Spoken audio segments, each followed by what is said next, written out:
नमस्कार, knocking-news.com में आपका स्वागत है। मैं हूं गिरिजेश वशिष्ठ। नया ड्राफ्ट आ गया है प्राइवेसी बिल का। इस नए ड्राफ्ट के बाद में देश में स्थितियां क्या होने वाली हैं, हम लोगों के ऊपर इसका क्या असर पड़ने वाला है, इस ड्राफ्ट के अंदर क्या है और प्राइवेसी बिल का नया ड्राफ्ट लाने की ज़रूरत क्यों पड़ी, सरकार ने कहां कहां किस किस तरह के समझौते किए हैं और ये क्या है। दरअसल ये यू टर्न है, कदम वापस लेना है, एक सुधारवादी कदम है, क्या है, ये सब हम समझने की कोशिश करेंगे। और उस सबसे ज़्यादा हम ये समझने की कोशिश करेंगे कि मैं और आप, हम लोगों के जीवन पे नए प्राइवेसी बिल का क्या फ़र्क पड़ने वाला, क्या असर पड़ने वाला है, हमारा क्या बच गया, क्या चला गया। कहीं मत जाइए, चैनल को सब्सक्राइब कर लीजिए। हमारा UPI ID डिस्क्रिप्शन में है, उसके ज़रिए भुगतान कर सकते हैं हमें, अगर आप हमारे चैनल को सपोर्ट करना चाहते हैं तो। और एक QR कोड भी स्क्रीन पर है, उसके ज़रिए भी भुगतान कर सकते हैं। मैं अभी हाजिर हुआ।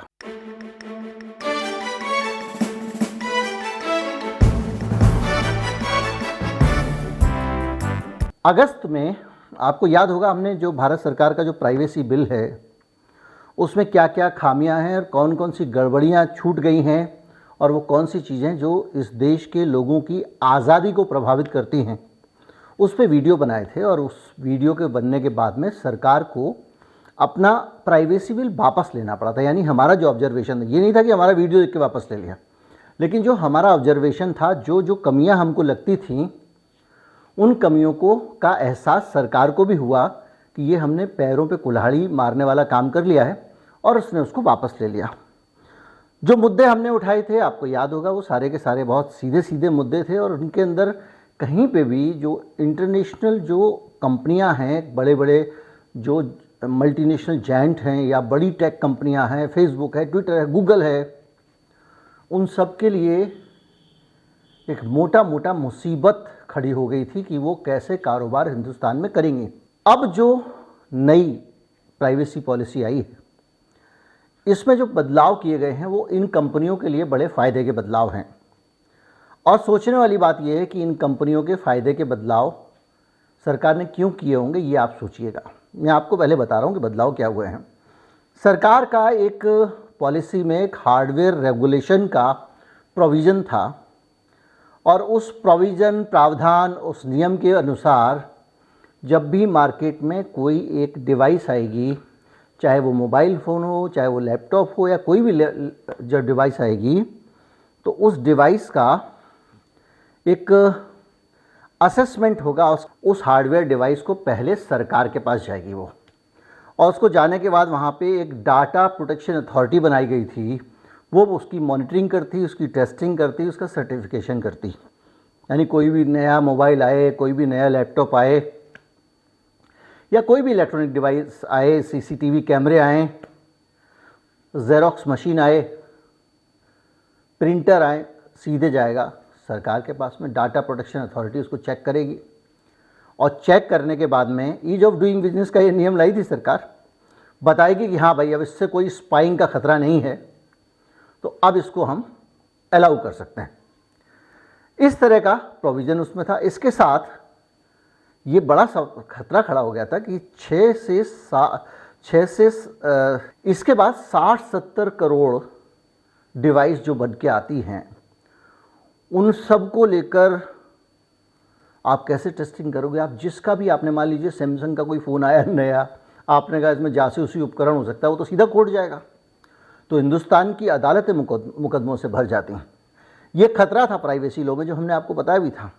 और आखिर में वही हुआ, सरकार को ये वापस लेना पड़ा।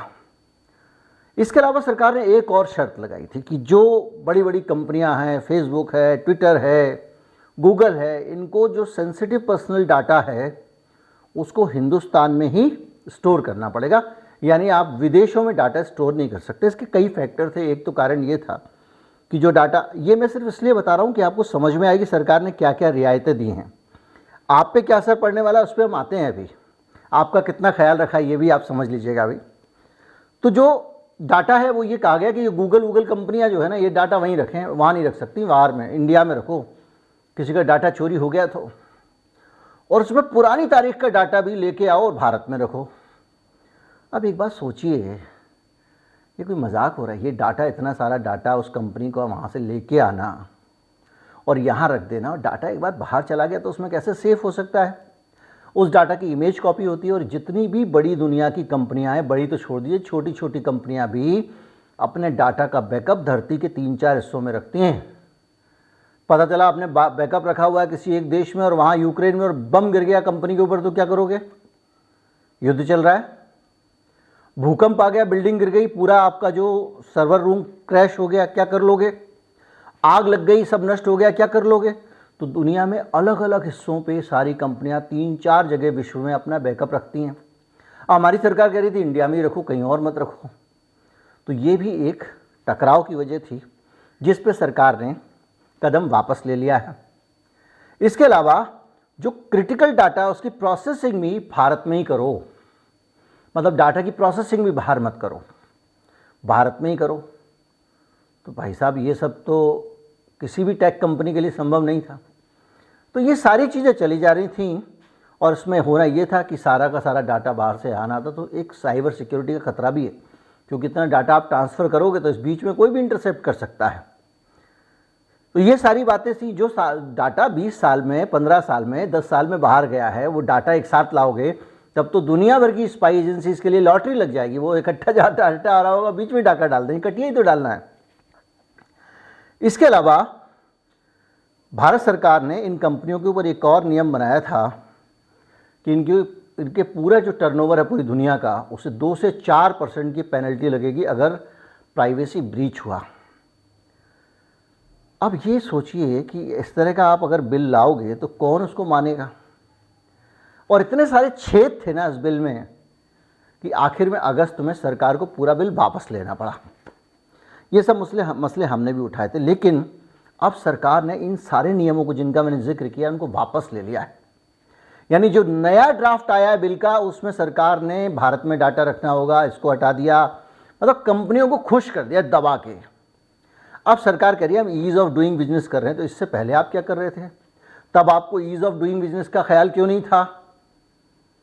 अब मैं फिर वही कहूँगा कि कौन कौन से वो फोर्सेस हैं, कौन सी वो ताकतें हैं जो आपको एकदम 360 डिग्री घुमा देती हैं। आप उत्तर में जा रहे होते हैं, दक्षिण की तरफ मुड़ जाते हैं। ये सब काम आसानी से तो होते नहीं हैं। तो ये सोचने वाली बात है कि हुआ तो कैसे हुआ।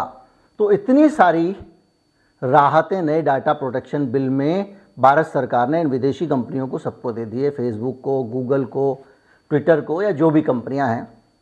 इसको कह रहे हैं कि अब हमारा जो नया ड्राफ्ट है ना, वो ईज़ ऑफ डूइंग बिजनेस के ऊपर आधारित है।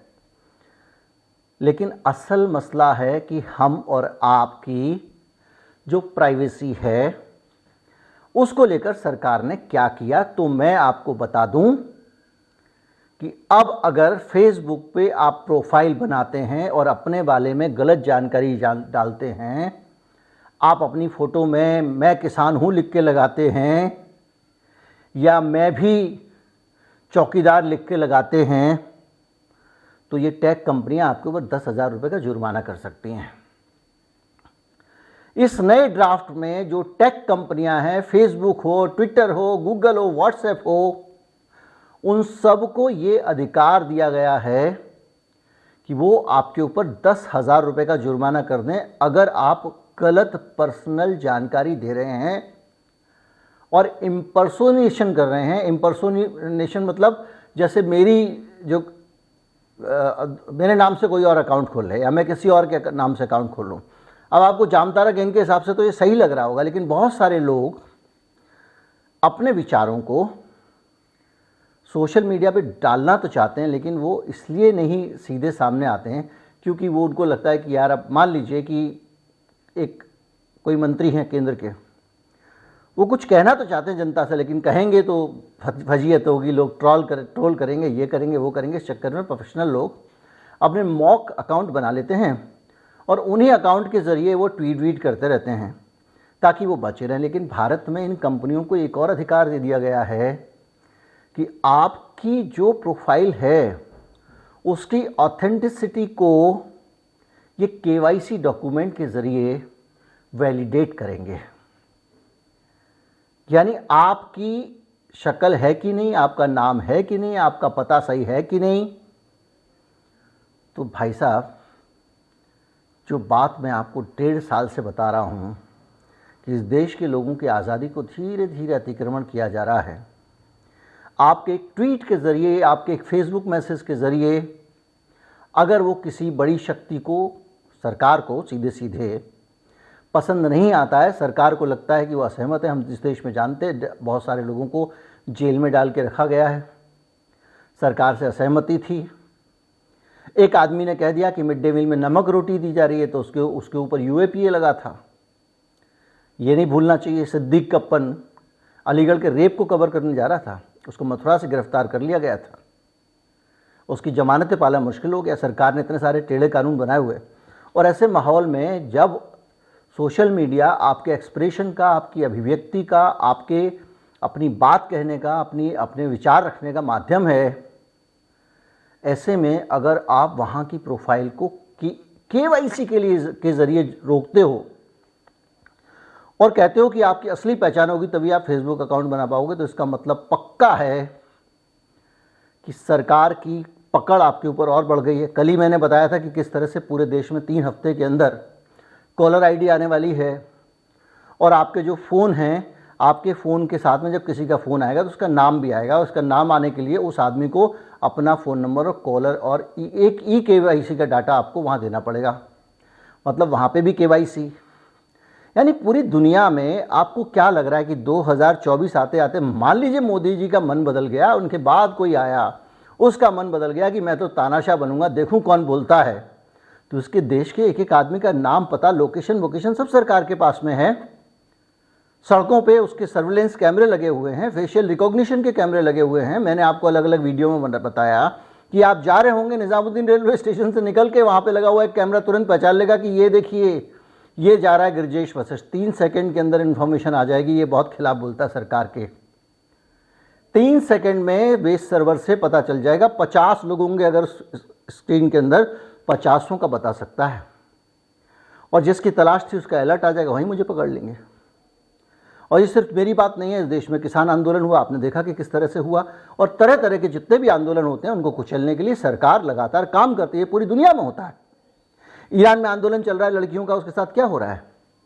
और अगर इस तरह की फ्रीडम नहीं होगी, सब कुछ आपका, आइडेंटिटी, आपकी प्राइवेसी, सब कुछ, और ऊपर से 10,000 का जुर्माना प्राइवेट कंपनी आपके ऊपर लगाएगी तो आपको देना ही पड़ेगा। तो ऐसी परिस्थितियों के बीच में आप फंस गए। अब मैं आपको बताता हूँ वो कौन सा मीठा रैपर है, वो कौन सी पन्नी इस टॉफ़ी पे चढ़ाई है जिससे आपको अच्छा लगेगा। और वो पन्नी ये है कि आप अपना पर्सनल डाटा कंपनी से बदलवा सकते हैं। मतलब आप कंपनी को बोलेंगे, देखो जी मेरा नाम जो है ना राधेश्याम नहीं है, राधेश्याम की जगह राधेश्याम कुमार है, ये लीजिए मेरा सर्टिफिकेट, तो आप बदल दीजिए, ठीक है। अब मान लीजिए आप फेसबुक छोड़ते हैं, तो आप उनको कह सकते हैं कि भैया ऐसा है कि मेरा जो डाटा आपके पास सेव है उसको डिलीट कर दीजिए। ये आपको अधिकार दे दिया है। अब वो करेगा कि नहीं करेगा इसका कुछ किसी को नहीं पता। कैसे करेगा, इसको कैसे इंश्योर करेगी सरकार, ये अभी तक नहीं बताया है। लेकिन ये बिल का ड्राफ्ट है और ये बिल ये बात कह रहा है। इन सारी चीज़ों के बीच में एक चीज़ और भी है कि कंपनी को एक लिस्ट भी देनी पड़ेगी कि आपका पर्सनल डाटा उसने कहाँ कहाँ साझा किया और किस कंपनी को दिया। मिल जाएगी आपको लिस्ट। क्या कर लेंगे आप, क्या पता चल जाएगा।